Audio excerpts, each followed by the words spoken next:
Moreh Da Oiriba PHIVAM Asi Laksinnaba Unified Command ki Makha Central AMADI State Force na Punna Thengnari HAINA Chief Minister N BIREN PHONGDOKKHRE Wafam asi Chief Minister N BIREN ngasi langthabada State ki thakta pangthokpa thoram ama yawba lakpada paumi singda Chief Minister na phongdokhibani Moreh Da hauzik oiriba PHIVAM asigi matangda Chief Minister N BIREN hai militant sing na chatharakliba thawong asi Laksinnaba Unified Command ki Makhada BSF Assam Rifles amadi State Police Commando gi apunba team amana akanba mongda thengnari hauzi Moreh gi mafum singda pak sana operation chathab haure hauzi lamdam asida thokliba irang asi India government na India gi mayokta chathaba lan amani haina laukhrabanina aggressor sing asi thengnaba haiba asi India government ki arepa amani maram asina miyamna mipaibiganu haina Chief Minister na Makha taki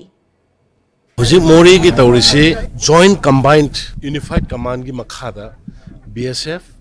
Assam Rifle Commando pull har kanda state force ne central force ne pull kanda asagi tawraiba militant attack to akoi fajana akoi madu counter tawri